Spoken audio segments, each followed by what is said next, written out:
आप सभी का स्वागत है आपके अपने YouTube channel study with DS sir ji में। दोस्तों 12,460 से शिक्षक भर्ती से जुड़ी हुई महत्वपूर्ण जानकारियां आप सभी के साथ इस वीडियो के माध्यम से डिस्कस करने वाले हैं। तो आप सभी से निवेदन है कि प्लीज वीडियो को लाइक करें, दोस्तों में शेयर करें। जितने भाई बहन चैनल पे पहली बार विजिट करें उनसे निवेदन है कि प्लीज चैनल को सब्सक्राइब करके बेल आइकन जरूर दबाएं 12,460 से शिक्षक भर्ती से जुड़ी हुई सही सटीक जानकारी प्राप्त करने के लिए। दोस्तों इस वीडियो में हम बात करेंगे second counselling open to all पर सीएम से शिकायत, टीटी 2016 और विद्यालय आवंटन पर एससीईआरटी मीटिंग की क्या अपडेट है, वही डॉक्यूमेंट वापसी और होल्ड नियुक्ति पत्र वितरण हुए शुरू, क्या है इस पर भी महत्वपूर्ण जानकारी उसको डिस्कस करेंगे। वहीं जिला वरीयता मामले में सुप्रीम कोर्ट और हाई कोर्ट में जो केस लगे हैं उनसे जुड़ी हुई बड़ी अपडेट है। और वहीं मदन लिस्ट और चयन सूची में हुआ बड़ा खेला, सब कुछ विस्तार पूर्वक जानेंगे। आप सभी लोग पैसेंस पूर्वक वीडियो में अंत तक बने रहें। साथियों जैसा कि आप सभी लोग जानते हैं 12,460 शिक्षक भर्ती में second counselling open to all कराई गई और ओपन टू ऑल होने के कारण आप सभी को बता दें जिला आवेदक जो हैं उनमें कहीं ना कहीं ज्यादा आक्रोश देखने को मिल रहा है। और जिला वरीयता मामले में ही आप सभी ने देखा कि सुप्रीम कोर्ट में जो याचिका गई थी उस पर सुप्रीम कोर्ट की तरफ से स्टेटस क्यू की स्थिति जो है वो लागू कर दी गई और राज्य सरकार और बेसिक शिक्षा विभाग उत्तर प्रदेश अब 12,460 शिक्षक भर्ती में कोई नया प्रोसेस आगे नहीं बढ़ा सकता है। अब आप सभी को बता दें कि second counselling open to all होने से कुछ को तो फायदा हुआ है और जिला वरीयता वाले आवेदकों को हुआ है नुकसान, क्योंकि जिला वरीयता वाले आवेदक ये चाह रहे थे कि भर्ती प्रक्रिया जिले के अंदर ही मेरिट डाउन करते हुए आगे बढ़ाई जाए, जबकि जिन जनपदों में सीटें रिक्त नहीं थी वहां के आवेदक ये चाहते थे कि second counselling open to all हो। विभाग की तरफ से second counselling open to all कराई गई जिसमें जिला वरीयता वाले आवेदकों को लग रहा है कि उनका नुकसान हुआ है। वहीं जिनके जनपद में एक भी सीट रिक्त नहीं थी उनका फायदा हो गया है और उनका चयन हो चुका है। अब आप सभी को बता दें सेकंड काउंसलिंग कंप्लीट हो चुकी है, नियुक्ति पत्र भी निर्गत किए जा चुके हैं और अब जो है ये मामला दो धड़ों में बट गया है। एक तो ओपन टू ऑल के अगेंस्ट में चले गए हैं कुछ साथी और कुछ साथी अब ओपन टू ऑल को डिफेंड करने की तैयारी में लगे हुए हैं। जिन साथियों का ओपन टू ऑल होने से चयन हुआ है वो ओपन टू ऑल को डिफेंड करेंगे कोर्ट में और जिनका ओपन टू ऑल होने से नुकसान हुआ है वो ओपन टू ऑल को चैलेंज करेंगे। और इसको लेकर के आप सभी को बता दें सुप्रीम कोर्ट में तो मैटर लगा है जिसपे सुनवाई करते हुए दिशा निर्देश जारी किए गए हैं, वही हाई कोर्ट में कई याचिकाएं डाली जा चुकी हैं। इसमें आप सभी को बता दें आरपी श्रीवास्तव की तरफ से लखनऊ बेंच में एक याचिका डाली गई जिस पर सुनवाई हुई और अगली डेट जो है 16 जनवरी दी गई है।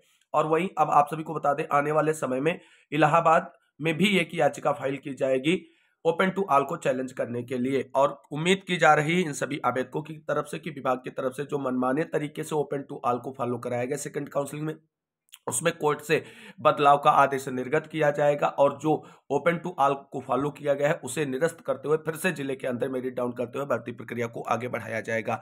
हालांकि आप सभी को बता दें ये सारी चीजें कहना इतनी जल्दबाजी है, अगर विभाग ने कोई नियम फॉलो किया होगा तो उसके पीछे कुछ उनके भी लॉजिक होंगे और कुछ एविडेंट होंगे जो वो इसे डिफेंड कर पाएंगे। तो आप सभी को बता दें अब ओपन टू ऑल पर सीएम से भी शिकायत करने के लिए अभ्यर्थियों की तरफ से जो है अपॉइंटमेंट लेने की तैयारी कर दी गई और जल्द ही आप सभी को बता दें सेकंड काउंसलिंग में ओपन टू ऑल मैटर को लेकर के सीएम यानी मुख्यमंत्री योगी आदित्यनाथ जी से मुलाकात कर शिकायत करेंगे कि विभाग ने अपने मनमाने तरीके से भर्ती प्रक्रिया में नियमों को लागू करते हुए second counselling open to all करा दी जिससे जिला आवेदकों को नुकसान हुआ है और किन पॉइंट पे डिस्कस किया जाएगा सीएम से मुलाकात के बाद उसको देख लेते हैं। यहाँ पर आप दोस्तों देख सकते हैं कि सभी साथी माननीय मुख्यमंत्री योगी आदित्यनाथ जी और विधानसभा अध्यक्ष जी से 12,460 शिक्षक भर्ती जिला आवेदक के समर्थन में बातचीत करने का समय मिल रहा है। जो भी साथी मिलना चाहता है वो सभी साथी जो साथी के तरफ से ये प्रयास किया जा रहा है उनका कॉन्टेक्ट नंबर दिया गया है कि मुख्यमंत्री और विधानसभा अध्यक्ष जी से मुलाकात कर भर्ती प्रक्रिया पर जो कार्रवाई सुनिश्चित की गई विभाग की तरफ से उस पर शिकायत करेंगे। तो पहला पॉइंट जो शिकायत का है 29 तारीख को काउंसलिंग में शामिल न करना, दूसरा पॉइंट है 2018 की मदर लिस्ट से काउंसलिंग न कराना, तीसरा है कोर्ट और जियो के अनुसार भर्ती न करना, चौथा है ओपन टू ऑल के खिलाफ शिकायत की जाएगी। तो इन सभी बिंदुओं पर माननीय मुख्यमंत्री योगी आदित्यनाथ जी से जिला वरीयता वाले आवेदकों की तरफ से मुलाकात करते हुए शिकायत की जाएगी और इन सभी के बारे में माननीय मुख्यमंत्री जी से शिकायत दर्ज कराई जाएगी। और इन सभी साथियों को उम्मीद है कि माननीय मुख्यमंत्री जी की तरफ से इन सभी बिंदुओं पर विचार विमर्श करते हुए इनके साथ न्याय किया जाएगा और विभाग ने जो भर्ती प्रक्रिया में ओपन टू ऑल का प्रोसेस अपनाया है उस पर और उसके अगेंस्ट से जो है दिशा निर्देश माननीय मुख्यमंत्री जी की तरफ से निर्गत किए जा सकते हैं। और ये प्रयास जारी है और जल्द ही ये मीटिंग माननीय मुख्यमंत्री जी के साथ जो है संपन्न की जाएगी और इन सभी बिंदुओं को डिस्कस करते हुए शिकायत की जाएगी सचिव सर की और बेसिक शिक्षा विभाग उत्तर प्रदेश की और सभी जनपद के जिला बेसिक शिक्षा अधिकारियों की, क्योंकि आप सभी को बता दें जिला वरीयता वाले सभी आवेदकों को सबसे बड़ी प्रॉब्लम है तो वो ओपन टू ऑल से है और इसको लेकर के आप सभी को बता दें, अब माननीय मुख्यमंत्री जी के साथ साथ हाई कोर्ट और सुप्रीम कोर्ट में भी याचिकाएं लगी हैं और वहां से उन्हें न्याय की पूरी उम्मीद है। और वहीं अब साथियों हम बात कर लेते हैं कि 12,460 शिक्षक भर्ती में second counselling open to all होने से जिन साथियों का चयन सुनिश्चित हुआ है उनकी तरफ से ओपन टू ऑल को डिफेंड करने के लिए हर तैयारी पूरी कर ली गई। सभी जगह कोर्ट में अपनी पैरवी करने के लिए तैयारी की जा रही है। और आप सभी साथियों को बता दें कि जो चयनित हैं, जिनको नियुक्ति पत्र मिल गया है, उन सभी साथियों को एकजुट होकर के आगे संगठन के साथ सुनिश्चित करेंगे अपनी पैरवी को कोर्ट के माध्यम से, तभी आप सभी का कल्याण हो सकता है, वरना ये कोर्ट है और यहाँ पर कुछ भी हो सकता है। तो साथियों, जैसा आप सभी को पता है कि हम सभी साथियों का चयन ओपन टू ऑल होने पर ही हुआ है, जिसका विरोध जिले के मूल आवेदकों का चयन ना होने पर कुछ अचयनित कोर्ट में पहुंच चुके हैं और जिसके चलते आज भर्ती प्रक्रिया पर ज्यों की त्यों रुकी है, अर्थात स्टे हो चुकी है, जो कि आप सभी को पता है। और अब ओपन टू ऑल को बचाने के लिए मैं शिवम यादव सुप्रीम कोर्ट में अपनी फाइल दाखिल कर दिया हूं। यानी एक चीज और देखिए, एक और याचिका सुप्रीम कोर्ट में पहुंच गई है जो ओपन टू ऑल को डिफेंड करने के लिए शिवम यादव की तरफ से फाइल की गई। अब आप सभी साथियों का साथ और सहयोग की बहुत जरूरत है, क्योंकि हम लोग न चाहते हैं कि अब नौकरी मिलने के बाद यहां से कुछ गलत हो और जिसका प्रभाव हम सभी ओपन टू ऑल में चयनित शिक्षकों पर पड़े। आप सभी साथियों से निवेदन है कि अब की ओपन टू ऑल के सभी चयनित शिक्षक साथी सहयोग करें, जिससे केस को मजबूती से लड़ा जा सके, क्योंकि अब केस जिला मूल आवेदक और ओपन टू ऑल अर्थात अन्य जिले के आवेदक किसी दूसरे जिले में चयनित हुए हैं के बीच में है। और है कि आप सभी साथी साथ से और सहयोग से करें, विश्वास करें, केस पूरी मेहनत से लड़ा जाएगा, क्योंकि अब नौकरी बहुत सालों के बाद मिली है और आपका अपना साथी शिवम यादव चयनित ओपन टू ऑल।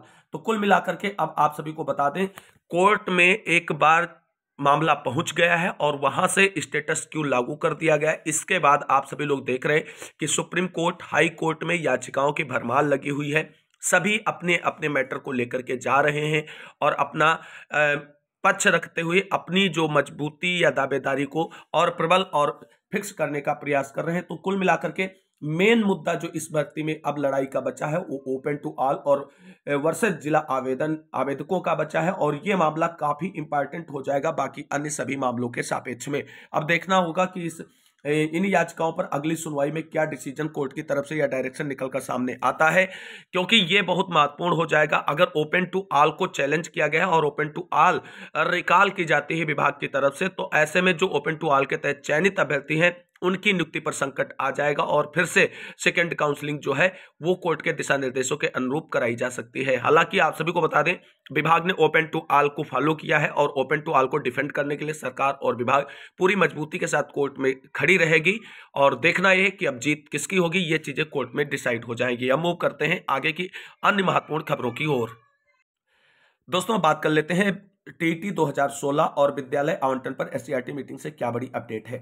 साथियों आप सभी को बता दें, टीईटी 2016 जो भी साथी पास हैं जिनका रिजल्ट 2017 में आया है, मार्च 2017 में, उन सभी साथियों को पूरी तरीके से सचिव सर ने जो लेटर जारी किया था उसके बिहाफ पर उन्हें पूरी तरीके से इनवैलिड करार दिया गया है और उनको अब इस भर्ती प्रक्रिया से बाहर होना पड़ेगा। कुछ ऐसे साथी हमारे हैं टीईटी 2016 वाले जिनको नियुक्ति पत्र मिल गया है, तो उन साथियों को बता दें कि आप सभी के नियुक्ति पत्र पर भी संकट है और जिस तरीके से अन्य आवेदकों की तरफ से प्रयास किया जा रहा है टीटी 2016 वालों को बाहर करने को लेकर के, ऐसे में जो टीटी 2016 के बिहाफ पर नियुक्ति पत्र पा गए हैं उनके नियुक्ति पत्र पर भी संकट है और उनका नियुक्ति पत्र जो है वो निरस्त किया जा सकता है, क्योंकि सचिव ने बिल्कुल क्लेरिफाई कर दिया है कि इस डेट तक के ही डॉक्यूमेंट वैलिड माने जाएंगे और उसके बाद के कोई भी डॉक्यूमेंट वैलिड नहीं मानेंगे।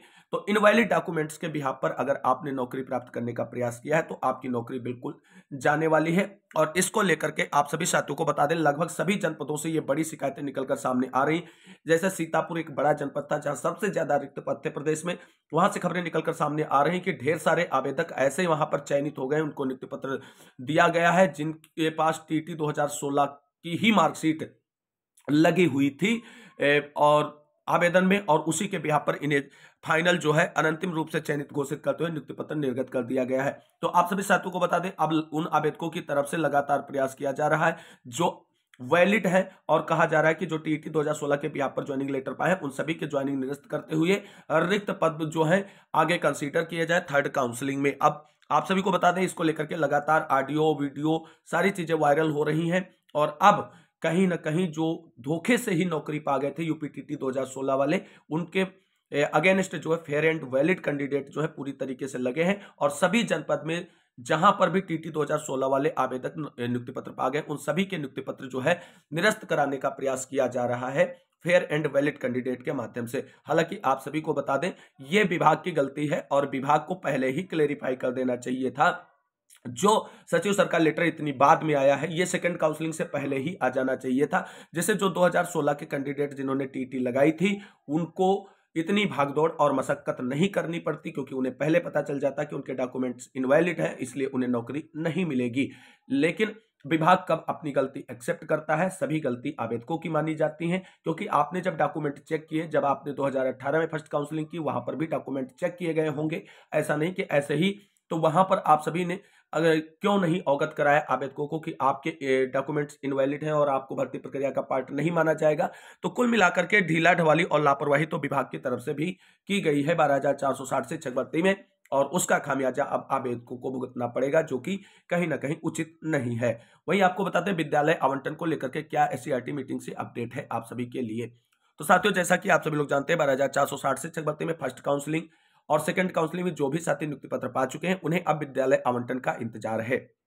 साथियों, लगातार मोहितन टीम प्रयास कर रही विद्यालय आवंटन के लिए, एससीईआरटी पर जाकर के सचिव सर से मुलाकात करने का प्रयास कर रही। 3 दिनों से लगातार एससीईआरटी पर मोहितन टीम पहुंच रही है। कल देर शाम आप सभी को बता दें, एससीईआरटी पर सचिव सर से मुलाकात के लिए मोहितन टीम उपस्थित रही, और वहां पर आप सभी को बता दें, सचिव सर से मुलाकात के बाद जो है विद्यालय आवंटन पर अभी भी कोई फाइनल डिसीजन जो निकलकर विभाग की तरफ से नहीं आया है। यानी जो भी 12,460 शिक्षक भर्ती में चयनित साथी हैं, उन्हें जिला आवंटन के लिए अभी विभाग के अगले दिशा निर्देशों तक इंतजार करना पड़ेगा, क्योंकि अब आप सभी लोग जानते हैं कि ये प्रोसेस जो है वो विभाग पूरे लीगल पॉइंट को देखने के बाद ही रिलीज करेगा। तो जल्द उम्मीद करते हैं कि विभाग फाइनल डिसीजन लेकर के चयनितों के विद्यालय आवंटन पर फैसला ले लेगा। कुल मिलाकर के विद्यालय आवंटन का इंतजार कर रहे साथियों को अभी भी और इंतजार करना पड़ेगा। बाकी लगातार प्रयास मोहितन टीम की तरफ से जारी है, और हम सभी चाहते हैं कि जल्द से जल्द आप सभी का विद्यालय आवंटन हो जाए। साथियों, अब आप सभी को बता दें, जब तक आप सभी का विद्यालय आवंटन नहीं होता है, तब तक आप सभी लोग अपने बीएससी कार्यालय में जाकर के जो रजिस्टर होता है वहां पर आप सभी को अटेंडेंस लगानी है। इसके लिए सीतापुर बीएससी की तरफ से दिशा निर्देश जारी हो चुके हैं। बाकी सभी जनपद के जिला बेसिक शिक्षा अधिकारियों की तरफ से दिशा निर्देश जारी कर दिए जाएंगे, और सीतापुर में आज से ही आप सभी की बीएससी कार्यालय पर अटेंडेंस लगनी शुरू हो जाएगी। बाकी अन्य जनपदों में भी जल्द ही आप सभी को ऐसे ही दिशा निर्देश देखने को मिलेंगे। जैसे अन्य जनपदों से विस्तृत दिशा निर्देश निकलकर सामने आएंगे, हम आपको डिस्कस करेंगे। वहीं अब बात कर लेते हैं डॉक्यूमेंट वापसी और होल्ड नियुक्ति पत्र को लेकर के क्या बड़ी अपडेट है। साथियों, आप सभी को बता दें, जिन अभ्यर्थियों का 12,460 शिक्षक भर्ती में चयन नहीं हुआ, उन सभी के डॉक्यूमेंट्स वापसी की प्रक्रिया शुरू कर दी गई है सभी जिला बेसिक शिक्षा अधिकारियों की तरफ से। आप सभी लोग आज से नहीं 12/1 से, कल से, यानी आप सभी लोग अपने डॉक्यूमेंट्स वापस ले सकते हैं जिला बेसिक शिक्षा अधिकारी के कार्यालय से। इसके लिए आपको खुद ही जाना पड़ेगा जिला बेसिक शिक्षा अधिकारी के कार्यालय, जब आप अपने डॉक्यूमेंट्स वापसी लेने जाएंगे, क्योंकि वहां पर आपके मूल डॉक्यूमेंट्स हैं, और मूल डॉक्यूमेंट्स बेसिक शिक्षा अधिकारी किसी को दूसरे को वापस नहीं करेंगे। केवल और केवल आप जब जाएंगे और वैलिड आइडेंटिटी कार्ड, मतलब जैसे आधार कार्ड, पहचान पत्र या ड्राइविंग लाइसेंस लेकर के जाएंगे, तभी आपके डॉक्यूमेंट्स वापस किए जाएंगे। तो कुल मिलाकर के कल से डॉक्यूमेंट्स वापसी शुरू हो जाएगी सभी जिला बेसिक शिक्षा अधिकारियों की तरफ से। जिन साथियों का चयन नहीं हुआ, अपने अपने मूल डॉक्यूमेंट्स वापस ले सकते हैं जिला बेसिक शिक्षा अधिकारी की तरफ से। वहीं अब आपको बता दें, होल्ड नियुक्ति पत्र वितरण शुरू, क्या है बड़ी अपडेट। आप सभी साथियों को बता दें, कुछ ऐसे साथी थे जिनके जो है नियुक्ति पत्र होल्ड ऑन कर दिए गए थे, और उनका रीजन भी मेंशन किया गया था लिस्ट में कि आपका इस रीजन की वजह से जो है नियुक्ति पत्र होल्ड किया जा रहा है। अब बड़ी अपडेट निकलकर सामने आ रही कि जिन साथियों के नियुक्ति पत्र होल्ड किए गए थे, उन सभी के नियुक्ति पत्र वितरण का कार्यक्रम शुरू हो चुका है। और आप सभी को बता दें, इसी क्रम में कल सीतापुर में अभ्यर्थियों को नियुक्ति पत्र वितरित किए गए जिनका होल्ड ऑन किए गए थे। वहीं अन्य जनपदों से भी बड़ी अपडेट निकलकर सामने आ रही है, आप सभी लोग देख सकते हैं। पहले आप सभी साथियों को बता दें, जिन साथियों के नियुक्ति पत्र होल्ड किए गए हैं, उनके लिए महत्वपूर्ण सूचना है। आप में से कई लोगों के निवास में दिक्कत आ रही है, कहीं रजिस्ट्रेशन फॉर्म में, जिसकी वजह से आप लोगों को नियुक्ति पत्र नहीं मिल पा रहा है, यानी आपके नियुक्ति पत्र होल्ड ऑन कर दिए गए हैं। आप सब एससीईआरटी पर तकनीकी ऑफिस में सचिव सर से मिलकर अपनी दिक्कत बताएं, और वहां से आपको जरूर समाधान मिलेगा। यानी जिन साथियों का नियुक्ति पत्र होल्ड किया गया है और अभी भी नहीं निर्गत किया जा रहा है, वो सभी साथी लोग SCRT पर जाकर के सचिव सर से मिलकर के अपनी बात को रख सकते हैं और वहां से जरूर समाधान मिलेगा, क्योंकि 12,460 शिक्षक भर्ती में सब कुछ करता धरता सचिव सर है और सचिव सर के दिशा निर्देशों के बाद कोई भी कार्रवाई सुनिश्चित की जा सकती है। तो जिन साथियों के नियुक्ति पत्र होल्ड ऑन है, सभी को SCRT पहुंचकर सचिव सर से मिलकर अपनी बात रखनी चाहिए और जल्द ही सचिव सर की तरफ से उनके लिए कोई ना कोई समाधान जरूर प्रस्तुत किया जाएगा। वहीं आपको बता दें, ये भदोही की तरफ से बड़ी अपडेट निकलकर सामने आ रहा है। सूचना है जिसका नियुक्ति पत्र होल्ड है वो अपना प्रत्यावेदन जिला बेसिक शिक्षा अधिकारी कार्यालय भदोही में 12/1/2024 को जमा करेंगे।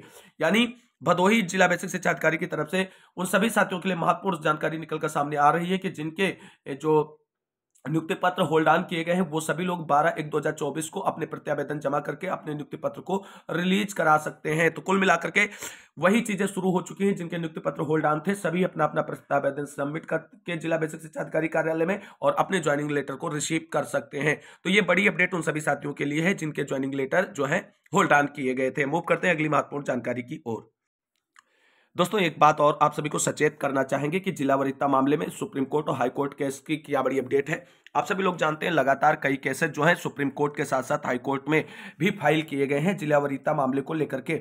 आप सभी को बता दें, सभी साथी जो चयनित हैं और जो अचयनित हैं सभी को बहुत ही चौकसी के साथ इन केसेस पर नजर बनाए रखने की जरूरत है, क्योंकि किसी भी केस को हल्के में लेना आप सभी लोगों के लिए जो है नुकसानदायक साबित हो सकता है। तो जो भी मैटर लगे हुए हैं 12,460 शिक्षक भर्ती से जुड़े हुए सभी पर बेहतरीन और मजबूत पैरवी की जरूरत है और इसके लिए सभी को संगठित होकर के तैयारी करते रहें और अपना पक्ष रखने के लिए सारी चीजें जो हैं और सारे एविडेंट जो हैं वो बेहतर तरीके से तैयार करते हुए कोर्ट में पैरवी करें। अदरवाइज मामला कुछ भी हो सकता है इन कोर्ट के दिशा निर्देश और डायरेक्शन के बाद में। तो इनको जरा भी हल्के में ना ले। कुछ लोगों का कहना है कि सुप्रीम कोर्ट में जो याचिका लगी हुई है जिस पे 2 फरवरी को सुनवाई होनी है वहां वो याचिका डिस्पोजल आप हो जाएगी। साथियों इस किसी भ्रम में आप ना रहें कि याचिका डिस्पोजल आप हो जाएगी। ये कोर्ट है दोस्तों और यहां पर इतनी आसानी से कुछ भी नहीं होता है कि ये याचिका डिस्पोजल आप हो जाएगी। तो कुल मिलाकर के सभी साथियों को सचेत रहना है, संगठित रहना है। और एक सबसे इंपॉर्टेंट बात है, आप सभी लोग याची बनने हैं, आपको कहां याची बनना है ये बहुत सोच समझ कर बने, क्योंकि अब जिस तरीके से कोर्ट में याचिकाएं डाली जा रही हैं और याचिकाओं की बाढ़ सी आ गई है 12,460 शिक्षक भर्ती में, इसमें अगर आपने समझदारी से फैसला नहीं लिया और सही टीम के साथ नहीं जुड़े अपना पक्ष रखने के लिए कोर्ट में, तो आप केवल और केवल उनके लिए सोने का अंडा देने वाली मुर्गी बनकर के रह जाएंगे। बाकी आपको मिलेगा कुछ भी नहीं 12,460 शिक्षक भर्ती में। तो सही सोच समझ कर फैसला लें किसके साथ आपको जुड़ना है किसके साथ नहीं जुड़ना है, अदरवाइज आपको पछताने के सिवाय और कुछ नहीं बचने वाला है। वहीं एक और बड़ी अपडेट निकलकर सामने आ रही है 12,460 शिक्षक भर्ती में कि मदर लिस्ट और चयन सूची में हुआ है बड़ा खेला। आप सभी साथियों को बता दें, कानपुर देहात से बड़ी अपडेट निकलकर सामने आ रही है कि मदर लिस्ट में जो आवेदक थे उनके गुणांक और मेरिट कुछ कम थी, लेकिन जब अंतिम चयन सूची जारी की गई है तो उसमें उसी आवेदक का गुणांक और मेरिट ज्यादा दिखाया गया है। तो इस तरीके से आवेदकों की तरफ से विभाग पर बड़ा ब्लेम लगाया जा रहा है कि 12,460 शिक्षक भर्ती प्रक्रिया में मदर लिस्ट को दरकिनार करते हुए जो अंतिम चयन सूची तैयार की गई उसमें बड़ा खेला किया गया है और कुछ इनवैलिड लोगों को भी मौका दिया गया है 12,460 शिक्षक भर्ती में पार्टिसिपेट करने को लेकर के। तो ऐसे ही तमाम मुद्दे 12,460 शिक्षक भर्ती में निकलकर सामने आ रहे हैं। सभी चयनितों को और अचयनितों को इन मुद्दों पर नजर बनाए रखना है। जो भर्ती में इनवैलिड है उसको बिल्कुल मौका नहीं दिया जाना चाहिए, जो वैलिड है फेयर कैंडिडेट है उसे 100% मौका दिया जाना चाहिए। वो साथियों चाहे 0 जनपद का हो या 51 जनपद का हो, सभी अगर फेयर कैंडिडेट है तो उन्हें मौका मिलना ही चाहिए 12,460 शिक्षक भर्ती में। तो साथियों कुल मिलाकर के आप सभी को बता दें 12,460 शिक्षक भर्ती एक बार फिर से विवादों के पछड़े में फंस चुकी है। और वहीं अब आप सभी को बता दें जनरल वर्ग के अभ्यर्थियों की तरफ से बड़ी शिकायत की गई है 12,460 शिक्षक भर्ती की। यहां पर आप सभी लोग देख सकते हैं कि शिक्षक भर्ती में गड़बड़ी की शिकायत, सामान्य वर्ग के अभ्यर्थियों ने चयन में धांधली करने का लगाया आरोप। 2016 से अटकी शिक्षक भर्ती की चयन सूची में धांधली का आरोप लगाते हुए बुधवार को सामान्य वर्ग के अभ्यर्थी डीएम से मिले और ज्ञापन सौंपा। डीएम ने एडीएम प्रशासन को जांच के निर्देश दिए हैं। एडीएम ने बीएसए से जवाब मांगा है। 2016 में आई बेसिक शिक्षा विभाग की भर्ती 7 साल कोर्ट लटकी रही। हाईकोर्ट के आदेश के बाद हाल ही में जिले में अभ्यर्थियों की काउंसलिंग कराई गई। 6 जनवरी को बीएसए ने चयन सूची जारी कर दी है। थी। इसमें चयन न पाने वाले सामान्य वर्ग के अभ्यर्थियों का आरोप है कि चयन सूची में आरक्षित वर्ग के अभ्यर्थियों को अनुचित लाभ पहुंचाने के लिए गोलमाल किया गया। 6 साल से आरक्षित सीट पर नौकरी कर रहे पहली काउंसलिंग के करीब 90 शिक्षकों को दोबारा रीफिलिंग कराते हुए दूसरी काउंसलिंग के अनारक्षित पदों पर काबिज करा दिया गया। इसके चलते सामान्य वर्ग के अभ्यर्थी बुधवार को बीएसए से मिले तो उन्होंने चयन को सही बताया। इसके बाद अभ्यर्थियों ने डीएम से शिकायत की। अभ्यर्थी के अनुसार डीएम ने इस मामले में कार्रवाई का भरोसा देते हुए मामले की जांच एडीएम से कराने को कहा। एडीएम ने इस मामले में बीएसए से जवाब मांगा है। अभ्यर्थी आयुषी के परिजन रितांशु गुप्ता, अकील अहमद, मयूर सक्सेना, ज्योति शर्मा, बिलाल अहमद ने बताया कि ये डायरेक्ट प्राचार्य से मिले, उन्हें भी पूरा मामला बताया गया है। तो कुल मिलाकर के ये खबर दोस्तों रामपुर से निकलकर सामने आ रही, जहां पर कहा गया कि शिक्षक भर्ती में बड़ी गड़बड़ी है और इसकी जांच की जाएगी और इसके जांच के निर्देश भी डीएम की तरफ से दे दिए गए हैं। साथियों कुल मिलाकर के 12,460 शिक्षक भर्ती से जुड़ी हुई सभी महत्वपूर्ण जानकारियों को समराइज किया हमने आपके लिए इस वीडियो के माध्यम से। उम्मीद करते हैं जानकारी अच्छी लगी होगी। अगर वीडियो अच्छा लगा है तो लाइक करें, दोस्तों में शेयर जरूर कर दें और प्लीज चैनल को सब्सक्राइब कर लें अगर अभी तक आपने चैनल को सब्सक्राइब नहीं किया है। मिलेंगे अगली वीडियो में लेटेस्ट अपडेट के साथ और बेहतरीन और सही जानकारियों के साथ। तब तक के लिए सभी साथियों को जय हिंद, जय भारत, वंदे मातरम।